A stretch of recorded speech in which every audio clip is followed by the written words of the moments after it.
over the Iran war after comments by Friedrich Merz that Tehran is humiliating Washington, D.C. at the negotiating table. President Trump took a direct aim at Chancellor Merz on Tuesday, accusing him of being comfortable with Iran acquiring a nuclear weapon and warning of catastrophic global consequences if that were ever to happen.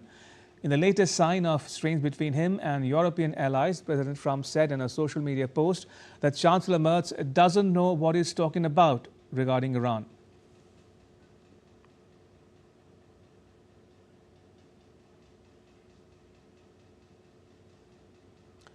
Chancellor Merz had said on Monday that Iran's leadership was humiliating the U.S. and that he did not see what exit strategy the Trump government was pursuing. For more on these remarks, let's cross to Berlin and speak to Thomas Sparrow with Deutsche Welle. Thomas, what reactions are we seeing to such blunt criticism of the U.S.?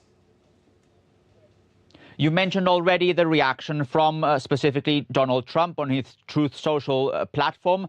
Here in Germany, there have also been several reactions, specifically asking whether such a tone from the Chancellor, from Friedrich Merz, who is the head of government, is actually necessary at a time when the relationship between Germany and the United States has seen several problems, and especially because until now, the strategy of the German government had been rather different. You may remember that Friedrich Merz was at the White House not long ago, and back then his strategy had been to refuse criticizing Donald Trump openly, but he admitted that he had indeed expressed his differences towards Donald Trump in private. Since then, Friedrich Merz had indeed expressed his differences with the United States, specifically on the Iran war.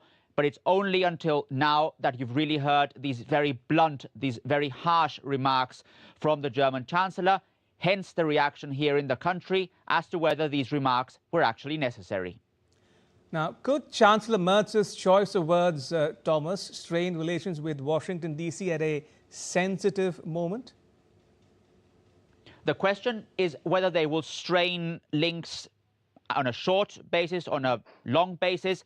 On a short, let's say on an immediate basis, it could make negotiations more difficult on very important topics that the United States and Germany have. It could also make things a little bit more difficult at the European level. But German officials have stressed time and time again, and by the way, they've also done this after Friedrich Merz's comments, that the relationship with the United States remains strong, even when both countries do not necessarily see eye to eye on every topic. And that is something that benefits both countries, both Germany and the United States. It's not only Germany benefiting from the United States' power internationally, it's also the United States benefiting from Europe's most important economy, and also from the fact that, for example, there's a large amount of US troops stationed here in Germany. So basically the answer is, on a short level, on an immediate level, it could make negotiations much more difficult, but experts and politicians here are confident that on the medium to long term, the relationship will remain strong.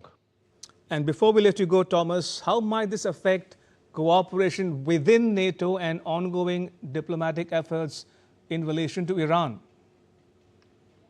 Obviously, this is not only bilateral, but also something that goes beyond Germany and the United States. The United States and the European Union as a whole have had differences, and there's always the question as to how this impacts NATO, so that transatlantic alliance where you have European countries and also the United States. And it's not only about Iran, it's also about other issues where the United States and its European partners work together. So trade, for instance, or the war in Ukraine as well.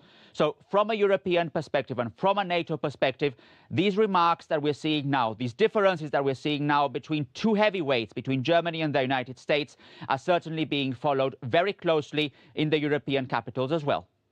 All right, we'll leave you there for now. Thomas, thank you. Thomas Sparrow reporting there from Berlin. Right, moving